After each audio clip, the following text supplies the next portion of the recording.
Well, hello, everyone. Welcome to World at War Comics. I have an incredible show for you today. Two amazing legends within the industry. We have Mr. Peter Tomasi and Mr. Francis Manapul. Gentlemen, thank you so much for joining today. I'm so excited to talk to you. I was just mentioning the impact that both of you have had on my love for comics. I guarantee a lot will be listening in that have had that same experience of both of you. But thanks for joining us today. I really appreciate it. Thanks for having us. Thanks for having us. Yeah, our Absolutely. pleasure, man. Yeah. So I'd like to kind of just jump right in and talk about Ghost Machine. This entire, like, it's almost like a Hall of Fame of a group that has been brought together. Can you kind of talk about how both of you have been brought in as part of this almost like startup, creator owned, everything is about the creators. Can you kind of talk about that, how that all came together and when that process started for both of you? It started a little while back. It's just started talking about it a couple of years ago. Mm-hmm. And then it just sort of got more traction as time went on. And eventually it was just a question of Geoff really sort of, being the circus leader on this and finally saying, yeah, let's just fire the starting gun and get rolling on this. And, do you want to be a part of it? And it's like, who wouldn't want to be, like you said, it's, a Hall of Fame bunch of guys. And it's like, been wanting to work with Francis on a real book. We only did one book, one issue. So to be able to work with Francis on a regular basis and, on something that we both created is a blast. So really a lot of fun. So a lot of great people and a great company. So, yep. Yeah. How about you, Yeah, I mean, Francis? yeah, Pete and I have kept in touch for a long time, right? And obviously I worked with Geoff on Superboy and The Flash, so we kind of have that history. But over the years, everyone's career kind of went in different directions, but we've all stayed in touch, right? And I think that's been one of the greater touch points of how this thing formed is that, I don't think this would work if we didn't like each other. you know Good and I point. think a lot of that has to do with the friendship and wanting to work together, because I always find that my best collaborators tend to be people who I get along with on a normal human level, not just creatively, right? Just because, when you're making comic books, it's such a close-knit process, right? That you have to get along, otherwise there's no synchronicity in the work. And I think that's what's been really great about this is that when we had a chance to meet, everybody just surprisingly meshed so well. All the different personalities and somehow it works. All the different spices somehow works in this delicious flavor, I guess. That's incredible. The first title I believe you both are working on together at Ghost Machine is going to be Rockefellers. Can you kind of talk about where that story began? Like, how far in advance have you had this idea, and how long have you been working on it? I know, I believe issue one is coming in March, April timeframe, if I'm not mistaken. Can you kind of talk Uh, about? Oh, go ahead, please, Peter. oh no, I was going to say the issue is probably going to be a little bit further back than that, Okay, but sorry. Yeah, oh no, that's okay. Things are fluid. yeah, So things Yeah, there's a couple of waves, right? So there's the first wave in April, and then in the Q4, to sound all businessy, is when that's a second wave is going to come. So there's a lot of us, and we want to make sure that, I think Geoff has said this in the past, is that, it's more than just having creative control, it's also having control of your schedule. yeah, And we're in this for the long haul. And the idea is that once the books are out, these are monthly books, right? So we're trying to give ourselves a lot of runway so that once we're going, you're not going to wonder whether one month it's on the stands and the next month it's not. Once we're off to the races, you're going to see us every month. So right. Yep, which is key. We wanted the readers, we wanted the retailers to just really get that sense that there's going to be no gaps. That like when Francis and I hit the ground running, every month, we're hoping for at least a year and a half, if not yeah, more, to be just always on the stands every month. So it's one of those things, and it's a concept that, you know, just a basic concept that we came up with early on, and through some long calls and long distance calls, just and then a couple meetings, obviously, then in New York, during the New York Comic Con, we just were able to really put a lot of flesh on the bones of the yeah. spine thing and just come up with really come up with great characters first that populate the concept, and from there it just starts to inform the whole story. And it's been watching then Francis bring these characters to life, which comes Ghost Machine, which comes out in I guess like a week. Yeah, I Yeah. believe next week. Yeah, it'll be I think readers will be really happy with you know, our stories, and I think everybody's the book itself is great. So, but Rockefellers is a pure joy. I mean, we have so much fun. We talk about it. So, and you know, the secret, I'm going to be heading up to Toronto to do some signings with Francis, but the main objective there is to definitely talk a lot of Rockefellers. So, Francis has prepped a whiteboard, I'm sure, and we're It's ready. right there. I don't know if you can see that. I got to Oh yeah, erase there it all is. that The stuff corner there, right yeah. there. There's another one on the floor too. So Awesome, we're awesome. ready to rock. Yeah, so we're really just, pure storytellers on this. We are Butch and Sundance and Bernstein and Woodward, and we're gonna be working together really hard to bring a great book out there for everybody. Well, I love it. I mean, the little bit that we know, I mean, there's a little bit in the ash can that we got at New York Comic Con, right? The little bit we know, right? It follows a dysfunctional family from the future that needs to go to the past. Am I right on track about that? Yeah. I mean, it's essentially this family that's on the brink of falling apart, and they're forced to escape to the past slash our present in order to like not die, right? And somehow this world that we're in gives them the ability to come together, right? And I think when you think of teams like Fantastic Four or X-Men, a lot of times when they're in their day to day, there's something about it that feels like it's on the brink of disaster and that this family unit is about to end. And somehow when you see them face adversities, that's when the family unit begins to come together, right? Because when adversity arrives, that's either the nail on the coffin and that it's over, or this is when everybody steps up and finds that there's an inner working within themselves that they can't survive without each other. Right. And when they come to the present, they face a lot of challenges that is very challenging to a family that comes from the future. They're used to certain things in their lifestyle that we don't have. It's like, imagine if your kids went to 1990 and you told them there was no such thing as the internet or the phone, right? And a slight change like that changes the dynamics of everything. And it's been a lot of fun figuring out how this family is going to function in our timeline. So I took my kids to Lima, Peru, because we have some friends down there, and there wasn't a Starbucks. So I think they've already kind of experienced a little bit of that, of being in another environment where something that they're used to doesn't exist, right? And it's something that simple. But I mean, that's crazy. And you're right. I mean, to be in the future and to come back and not have some of that technology specifically that makes your day to day, I think, operate would be a quite a shocker, I would think. Yeah, absolutely. And will really put the characters through the ringer. And there's definitely some heavy drama around them, but it's also a lot of levity and humor and emotion. All just it's all life, all condensed in this wonderful group of characters. So we're really pretty psyched. And that 10-pager that's coming out on next week, I think people will really dig it.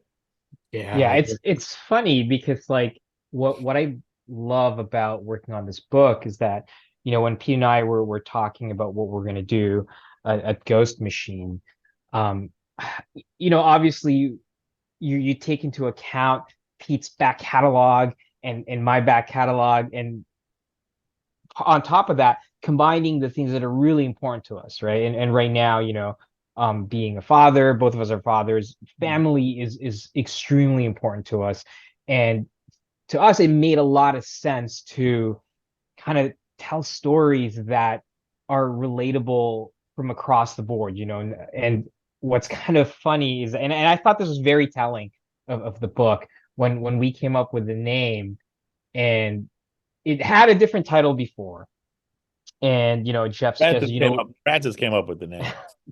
yeah. Well, so it was actually a throwaway, right? So the idea was that Geoff was suggesting that we come up with a title that is evocative, right? When you think of families like the Flintstones, right? You kind of already get the idea, right? And like even like the Sopranos, you get the idea. The And Jetsons. the Jetsons, exactly. And I think I just said, I don't know, do you mean something silly like the Rocketfellers? And we just started laughing. We kept laughing and laughing for like, I don't even know, like 10 minutes. And we're just smiling like ear to ear. And then we're like, oh crap, I think that's the title now, isn't it? Right. And it wasn't, we were supposed to like step back and kind of consider things, but it was something that was just so off the cuff. And I think that's very indicative of our work relationship, because sometimes when around people that I don't feel fully comfortable with, whenever I think an idea sounds stupid, I won't say it. I'll keep it back, right? And in this case, because I felt pretty comfortable about sounding stupid around them, I was free to say this thing that ended up being the title. So I'm glad that that it's an environment that felt very comfortable and welcoming to ridiculous ideas. We're glad we were glad to let you be stupid for a second there. Somebody's got to put that hat on, and I'll be happy to do it. I love it. So next week, then we'll get our first taste of Rocketfellers then. Yeah. 10 within page, Ghost Machine. Yep. Yeah, 10-pager of a really beautiful jam book of a whole bunch of us. Well, the whole company. And I mean, yeah, Francis, the Rockefeller stuff that he did, and the color, and just, oh my God, it's just beautiful. So it's really, really great. And it's really proud to have that first salvo be so good.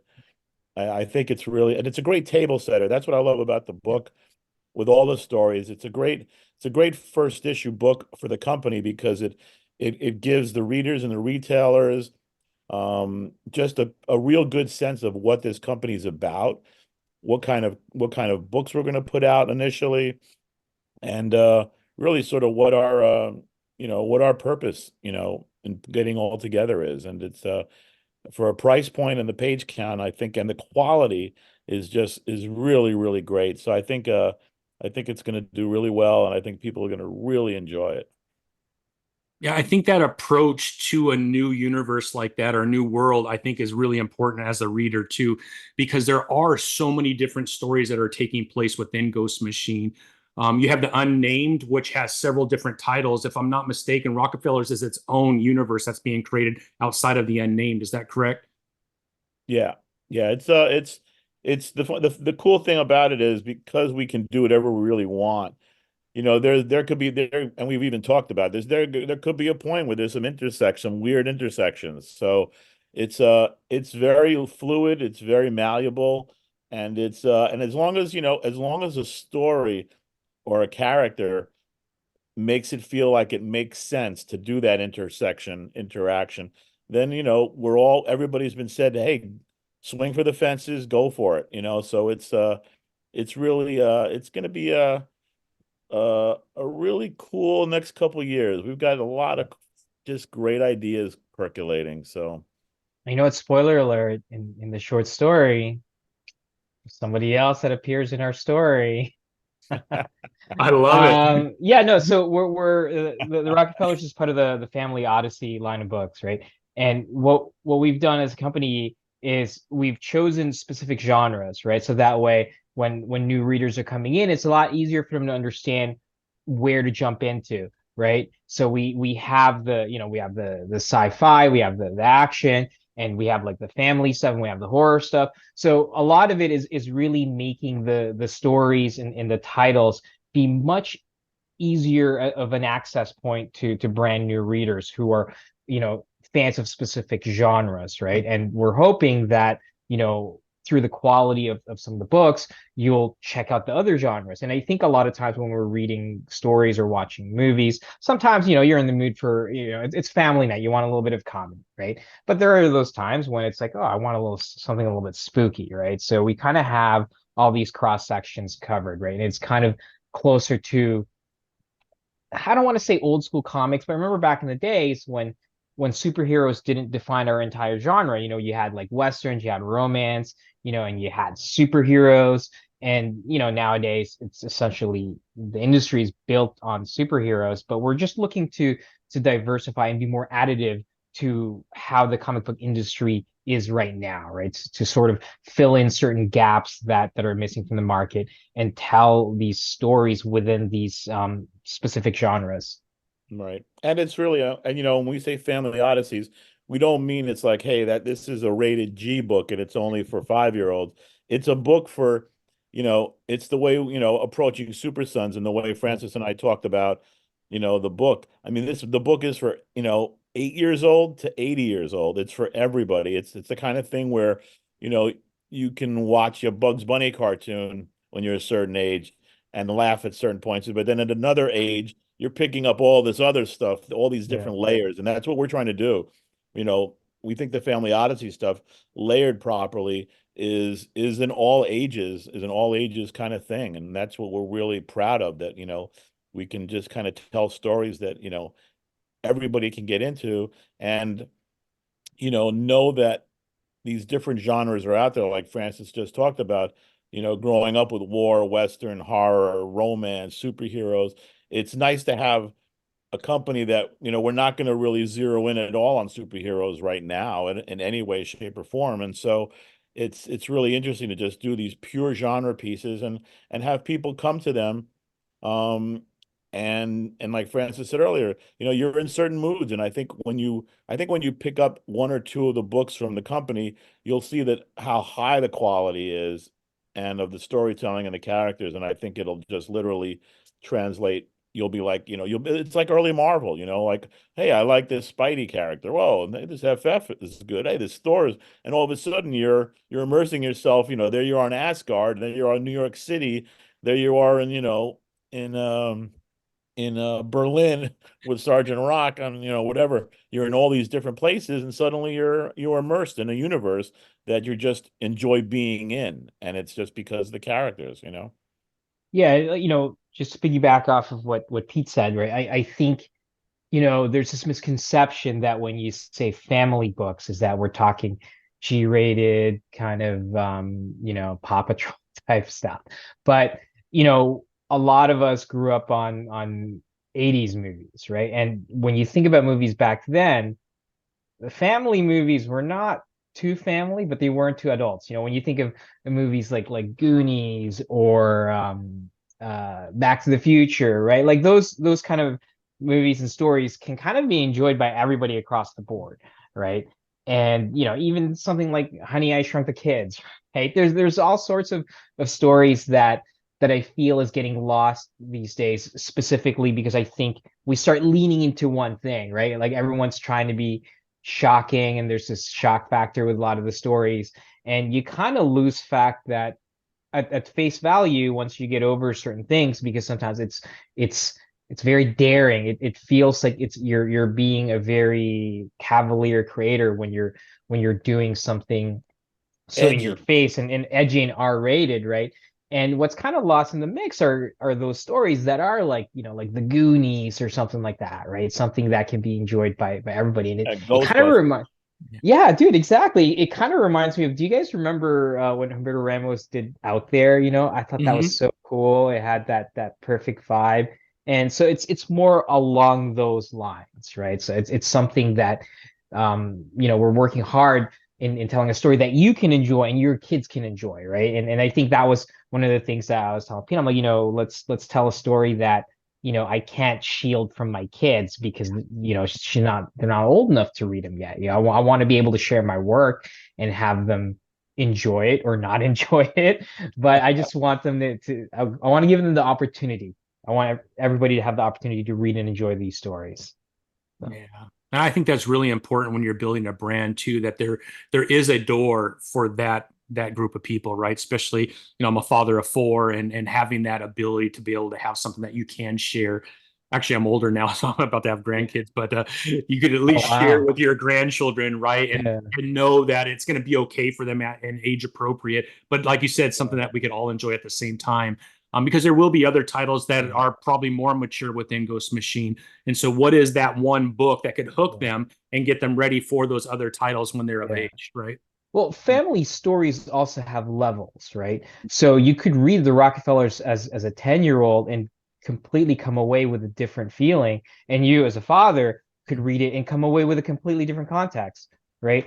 And I think in that regard, I think the stories that Pete and I are crafting together is something that can be read multiple times. You know, as a comic book fan, you know, we've all read some books multiple times. You know, I've read a book when I was a teenager and I've read it, you know, in my 30s and 40s, and then you realize this is a completely different context, right? It changes the experience, and I think, you know, a family like the Rockefellers gives us the opportunity to, you know, grab onto as a reader from multiple levels and multiple generations at different points in your life, and I think that's what's key with us doing a long run, is to give you a nice giant amount of volumes that you can enjoy as a kid, and then come back later on and say, wow, you know, so you know, now that I'm a father, I totally get Roland now. But, you know, 15 years ago, I was all about the hijinks that Richie was doing in high school, right? It's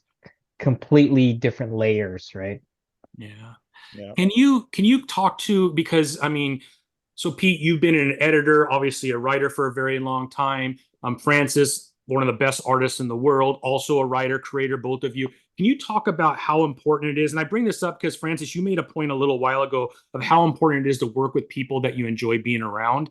Can you talk about how important it is as the artist and writer, but an artist and a writer, and how important that relationship is? Because I could tell you as a reader, when you read a comic book, you could tell when there's a writer and an artist kind of aren't jiving. Doesn't mean there's anything, they just maybe don't know each other. And you know, I think you know where I'm going, but how important it is that you both have this kind of collaboration to be able to tell that story. That way, as a reader, right, it just flows, it's fluid, and everything that you're trying to express comes forth.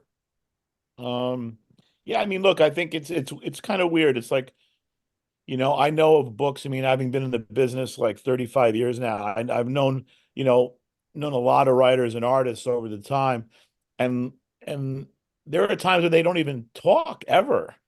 And look, I mean, I'm not going to lie. There's times that they've produced solid books, good Yeah. books. So that exists too. But I think something special comes out of it when a writer and artist are simpatico, when they're talking, when they're sharing, when they're arguing, and really just kind of giving a back and forth. And I think that kind of immersement between two creative partners is definitely ups the material to another level. So I think it definitely makes a difference. But I think there are other levels. I think because I mean there are so many people in the business with it. I mean there are guys who don't even speak English, who are fantastic artists, and they're getting scripts from guys they don't talk to, but then are translated by a middleman, and still they've been able to produce really good work. So I think it's just it's different levels of uh of storytelling that can be really good or can be really great. And I think obviously, like Francis mentioned, when you're in tune and you're firing all cylinders together, and I think really boiling it down to being storytellers together, instead of kind of putting everybody in boxes. I mean, it's like, it's a really, collaborative process. It's when you make it that way, I think the product shines even more. Yeah, and as Pete said, the thing is that we're all professionals, right? So, I've worked on scripts with writers whom I've literally never spoken to, right? And I'd like to think that both of us did our jobs, right? And the books were fine and they're good, But there's something to be said about collaboration and getting along, right? Like as creatives, you know, imagine that you're hopping on a plane from Toronto to LA, right? It's roughly about a 4-hour flight, right?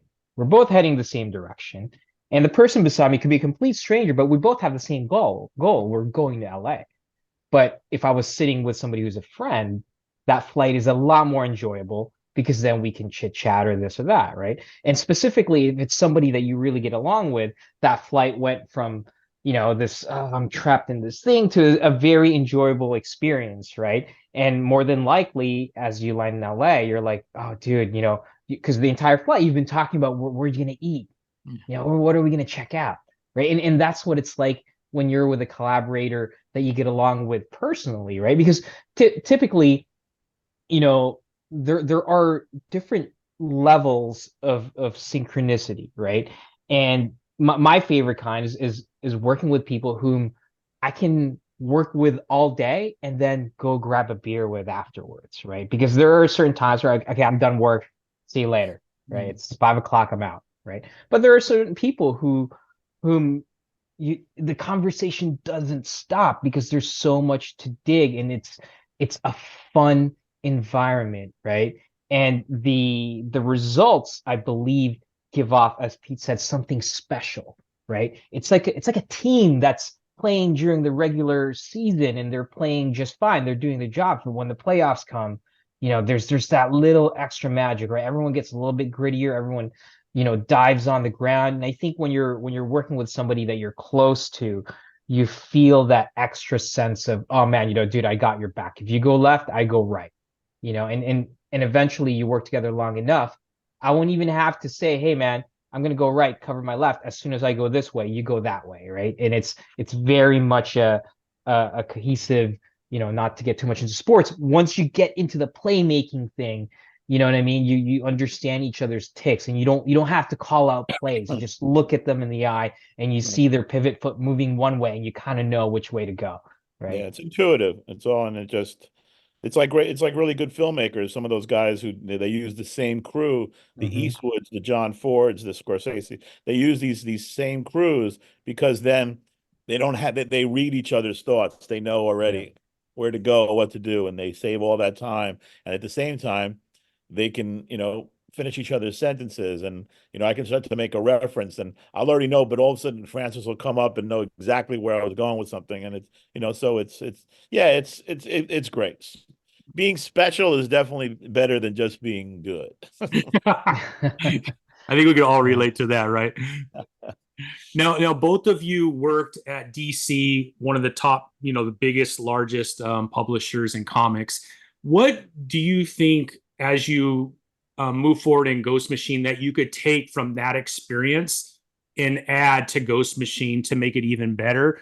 Or on the other side too, like things maybe you want to stay away from, that a big conglomerate like a DC that's owned by the WB that you don't want to bring over because you want to stay nimble and those type of things. I think you hit it right on that. You pretty much answered it perfectly, actually.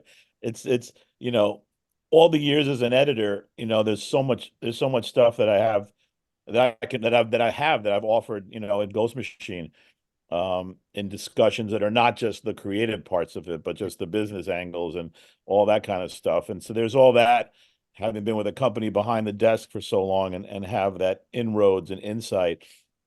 And then exactly what you said. It's then about. I mean, DC changed a lot from when I started. So, 92 and 93, the corporatization got heavier and heavier, obviously, as time went on, and more chefs in the kitchen, VP mastheads that went from like 4 people to like 30 people, and it got crazier and crazier. And as you know, now when you look at the mastheads, you've seen them have now dramatically shrunk.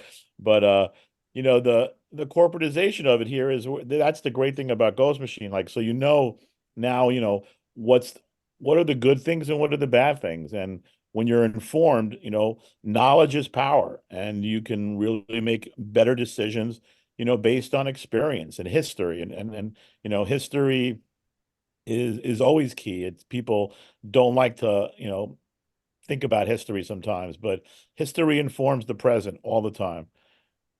Yeah, agree.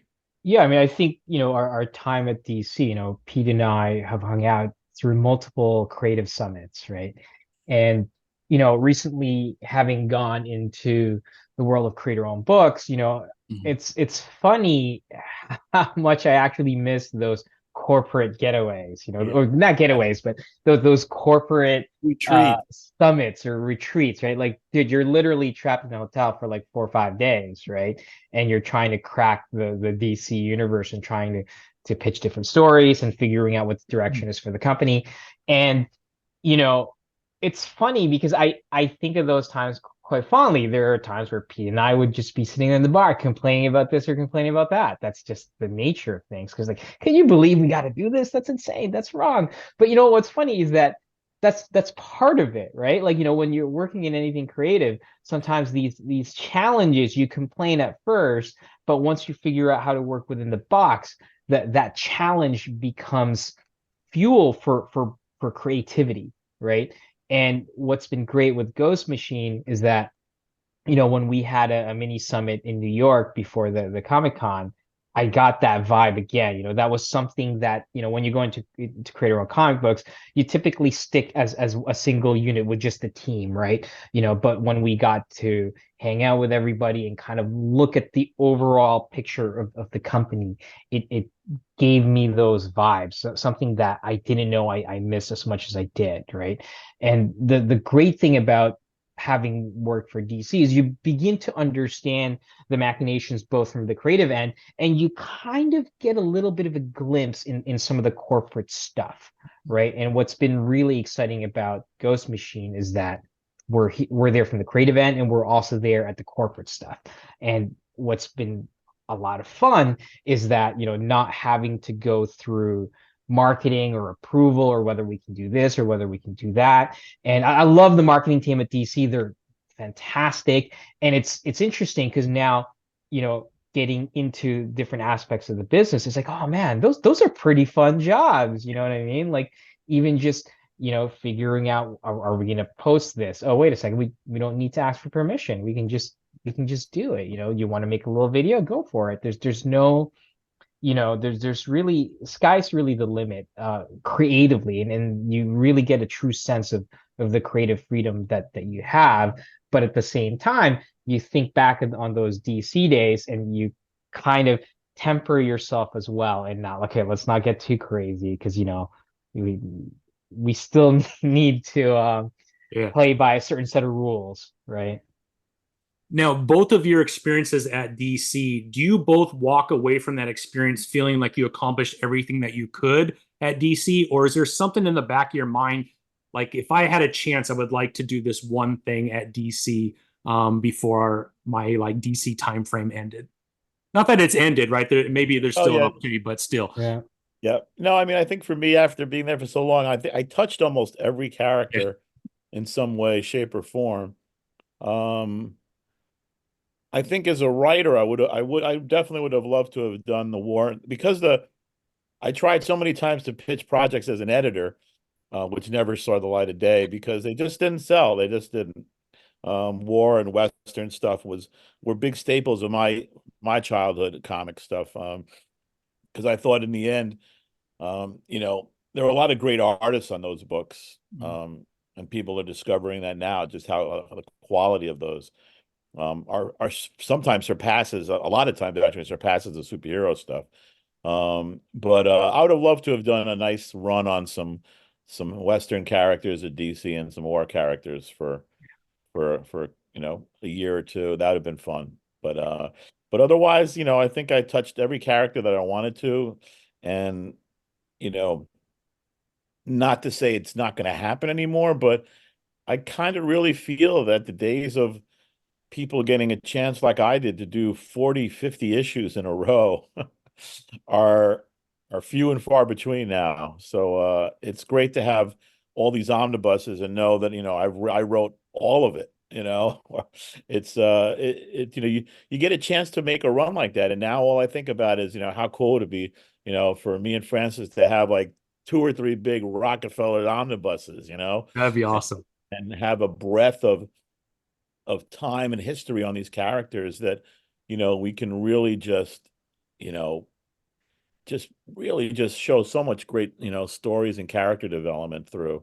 And it's one of those things. But I mean, being at DC was great. I mean, Mhm. I have no, I don't look back in anger or or in any of that kind of stuff. It was great. I loved every day going to work. And I've told people that I never, that was a job. I woke up every day going, I couldn't wait to get into work because it was always fun. Sure, there was always some craziness or political machinations, but the job every day was always a great job. And Yeah, I mean, you know, I've dug ditches and I've cleaned toilets, so I know good jobs. yeah, dude, I loved my time at DC. You know, that to me is as corporate as it is. I think there's a family vibe there. You know, it's where I feel the most comfortable.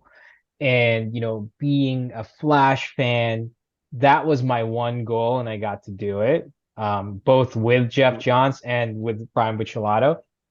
So that was a lot of fun, you know, and then getting to write and draw Superman and Batman and Wonder Woman, that was the cherry on top, right? Were there things that I wanted to do there? Yeah, absolutely. Absolutely. You know, there were, you know, certain things were very close, you know. There's certain projects there that feel like the Moby Dick of creatively that we're trying to pursue. But I mean, that's how it always is, you know. There are certain times when um you know, as much as you want to do something, there's certain things that don't quite line up properly, right?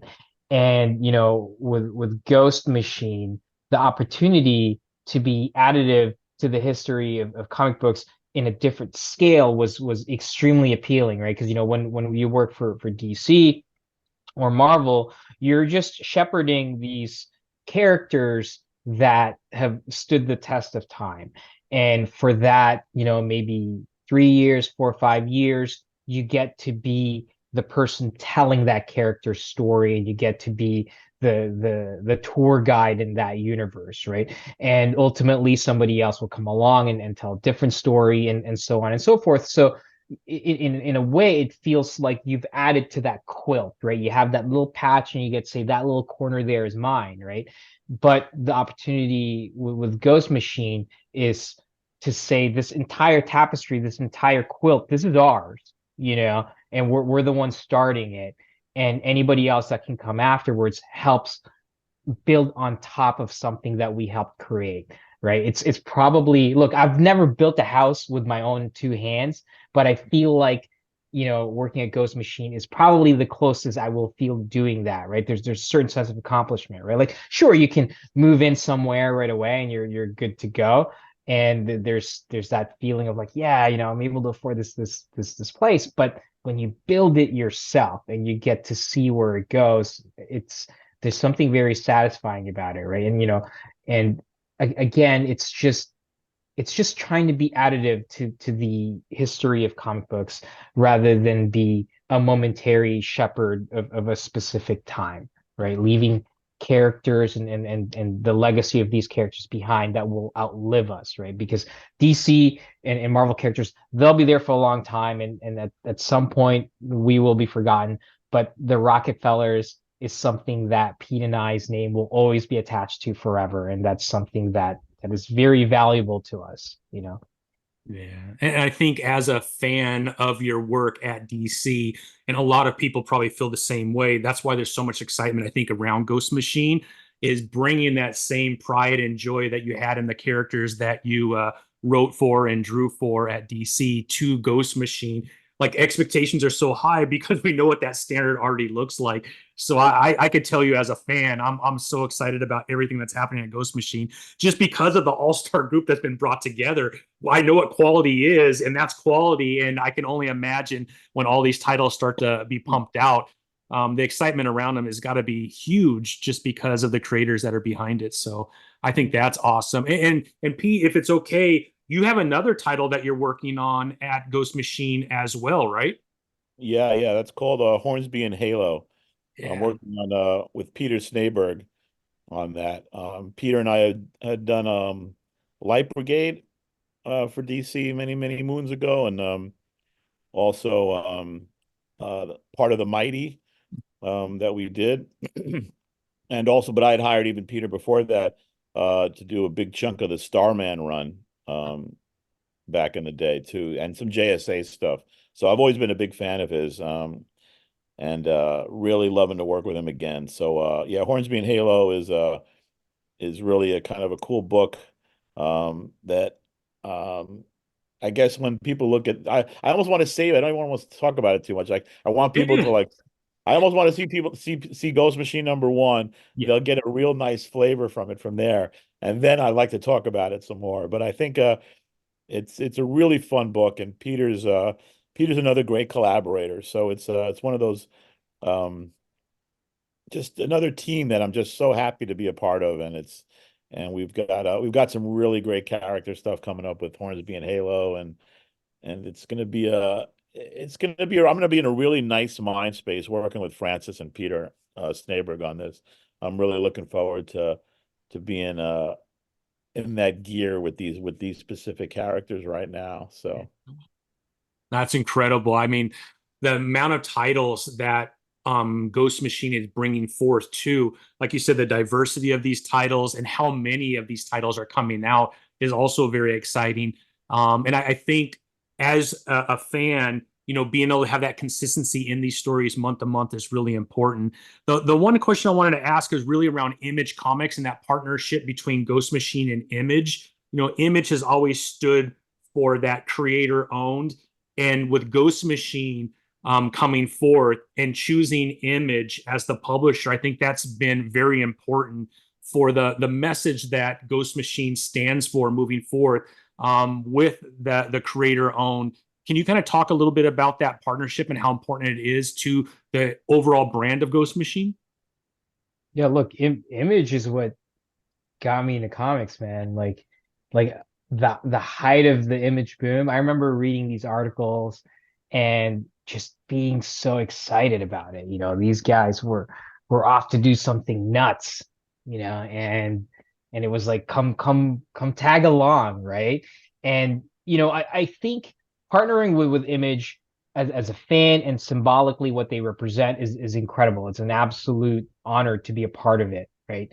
And in a lot of ways, it's a little bit like coming home for me because I got my first big break at Top Cow, which was part of Image, right? So it's nice to be back there. And I think a lot of it as well is that aside from what it means to us as fans and creators and what Image represents, there's also a practicality to it, right? When you're creating a brand new comic book company, because this is, creator owned and creator run, there's certain aspects of the business that tends to take away from the creative aspect, right? So if we were to, figure out how to publish it ourselves, there's certain machinations of the business that would take up a lot of our time. But Image is a very well-oiled machine, and their ability to allow us to operate like completely on our own, but then have this system that's already geared for receiving the books and putting them in print and getting them into the stores.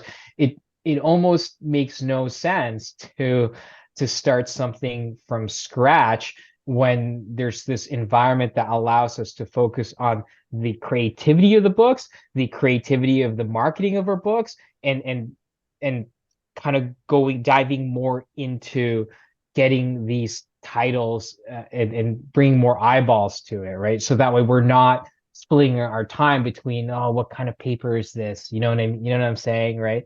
So there are a lot of practical reasons, but also a lot of very symbolic and fan-like reasons. So I'm really excited to be working with Image. I think it's just like I said, there's something really yeah, nice about it. So yeah, they represent something really special, and Eric and his crew are great. Yeah. And then with Lunar distributing too, it's we've got a real great bunch of partners, and also too, and behind Ghost Machine, who you're not going to see a lot on these podcasts. We've got an amazing infrastructure of people that are helping us get this stuff done and out there. With Kat Kleiner, and we've got Brian Cunningham and Mike Cotton and Corey Salter. I mean, there's just There's just so many great people that are behind the scenes making a lot of this stuff, happen and get it realized and move it from the inbox to the outbox. So it's yeah, we've got a great crew, a great bunch of people. So real great support system. Yeah, yeah. And it comes through too. And I think that also adds to the excitement. So, just kind of to wrap things up, right? January 24th, we have Ghost Machine, which is going to be absolutely incredible. A little bit of everything. So we're going to be able to taste this new world that's being created through Ghost Machine for the first time as fans. A little bit of everything, which is really excited. And then we get into Geiger, Redcoat, and the Rook Exodus, which will start April 3rd. And then after that, right, some of these other titles will start to flow. Yeah. And then eventually we'll get to Rockefellers, which I'm really excited about, right? Yeah, yeah. It'll be all these different phases, and we'll hit, different genres will come out at different times, and just eventually encompass the entire world and Yeah. everything. But I no, love we've it. got a lot of great stuff coming. So I think I think the readers and the retailers are going to be really surprised and happy with the content and the quality of everything. So, and then And it, thanks to ringing the bell for us too with Yeah, these podcasts. We really appreciate it. yeah, absolutely. I appreciate your enthusiasm, Tommy. And I think what's kind of exciting is that, enthusiasm is contagious, right?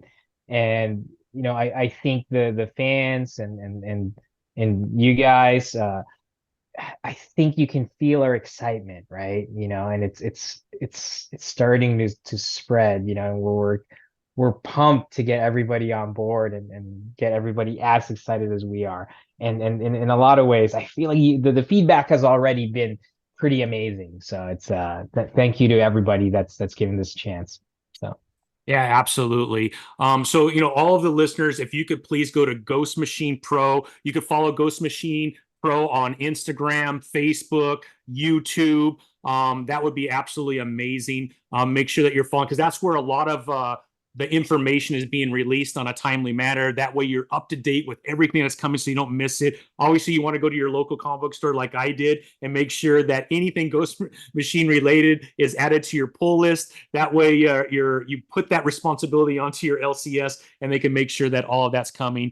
But gentlemen, I can't tell you how much I appreciate it. It's such an honor as a fan who have been reading your work and looking at your work and enjoying your work for so many years to be able to talk to you. I cannot wait for all these titles to come forth, but I just want to say thank you. Appreciate you allowing me to Same have here. this moment with you. Thank you, yeah, Tommy. Same here. Yeah, and it's great. I mean, thanks for wearing that billboard Yes, on your absolutely. truck. I And we've got a genuinely am great very excited. So, Yeah, we've got a great store there for people who want hats and shirts and coffee cups and everything else like that. So it's yeah, we're really proud of everything that's being produced. It's all high quality stuff. So yeah, we're really jazzed. And again, thanks Tommy for having us on today. We appreciate it. Oh, and hey, anybody up in Toronto, me and Francis are going to be at two stores. nice. What are they? I forgot. What are they again, Francis? I forgot. So on Wednesday we'll be at the store that I used to go to when I was a kid, Scarborough Comic Book Room. I literally used to ride my bike there, and we'll also be heading up to Canadian Comic Bin, which is north of Toronto, a couple hours. It's gonna be a nice drive, Pete. You and I are gonna Couple be sitting there for a hours. couple hours, The buddy. GTA, Yeah. huh? That's right. And then Jason Fabok and I will be signing on Saturday at Captain Comics. And honestly, if you go follow ghostmachinepro.com, we are signing everywhere. And it'd be awesome if you guys bought some sweet sweaters and t-shirts, keep you nice and warm. So that way when you arrive at the signing, you're all ready and decked out. It's imagine that you're going to a sporting event There and you you go. throw on that jersey, you throw in that Ghost Machine shirt, you're ready to rock. We'll know that you're one of the real ones, you're day ones, right? So Yep. Yep. And Awesome. oh yeah, no, Awesome. and then also yeah, coming up, I forgot we're all going to be at MegaCon Yeah.